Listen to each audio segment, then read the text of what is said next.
So sa wakas nga po mga boss, nagpakita na po si Luis Neri sa kanyang media workout para sa laban nito kontra kay Casimero. Kung saan mga idol, parang hindi naman po napagod si Neri sa kanyang matagal na biyahe papuntang Japan. Maaliwala sa mukha nito mga idol at medyo malupit ang galawan nito na pinakita sa media workout. Kung saan mga boss, pagkatapos po ang media din ni Luis Neri, pinakita nito mga boss ang laki ng kanyang kamao. Grabe, parang kamao ni Pacman sa laki. Kaya mag-e-expect talaga tayo mga boss ng malakas na suntok galing sa Meksikano. Ayon pa nga sa mga ilang Pinoy boxing fans mga idol, delikado daw talaga nga abutin ni Casimero sa laban na to. Ulanin daw ito mga idol ng mabibilis at malalakas na kamao galing kay Luis Neri. Pero gayon pa man mga boss, iwala naman tayo sa tibay ni Casimero sa bakbakan. Palagay natin mga idol, ito talaga magdadala ng panalo kay Casimero. Ang tibay nito bilang boxer. Ang atin lang talaga dito mga boss, kung paano ang magiging epekto ng suntok ni Casimero kay Luis Neri. Sakaling matamaan ni Alas ng malakas at sulit si Neri. At kapag pinagpag lang ito ng Meksikano, sigurado magiging brutal ang gabi na to para sa Pinoy boxer. Pero kapag nakitaan naman natin si Neri mga boss, na lumalambot ang katawan nito sa mga suntok ni Alas,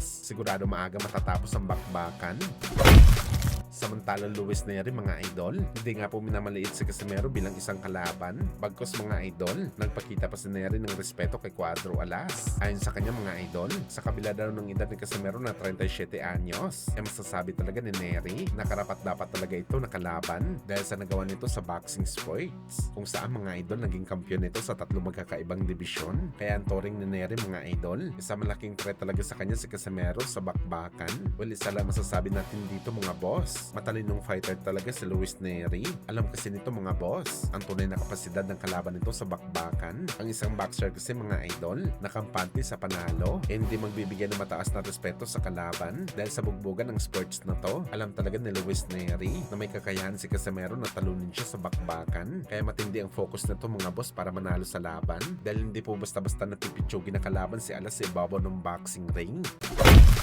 So binalaan nga po mga idol si Luis Neri ng kapatid ni Cuadro Alas na si Jason Casimero na kailangan malinis daw ito mga boss para sa laban nila sa June 6 sa Japan. Alam na daw kasi ng lahat mga idol na mahilig daw sa tusok-tusok ang Mexican fighter na walang ibig sabihin lang dito ang Casimero Brothers, kundi ang history ni Luis Neri sa paggamit ng bawal na gamot. Well, hindi natin alam mga boss kung meron drug test talaga sa laban ni Casimero at Luis Neri. Sa pagkakaalam natin mga boss, wala, dahil ang kadalasan sa drug test sa Japan ay para lamang sa world title fight at hindi naman title fight ang laban ni Casimero at Neri. Isa lamang itong undercard pero depende ito mga idol sa promotion ng dalawang fighter kung i-required nila ang drug test. At kung walang test sa dalawang fighter mga boss, ibig sabihin nito hindi natin malalaman kung merong gumagamit ng bawal na gamot sa dalawang fighter. Bagamat ang reaksyon na to ng Casimero Brothers mga boss, umani naman po ng batikos galing sa mga boxing fans. Ano yan ng mga ilang boxing fans? Sinasabi lang daw ito ng kampo ni Casimero dahil takot daw sila sa lakas ni Luis Neri sa bakbakan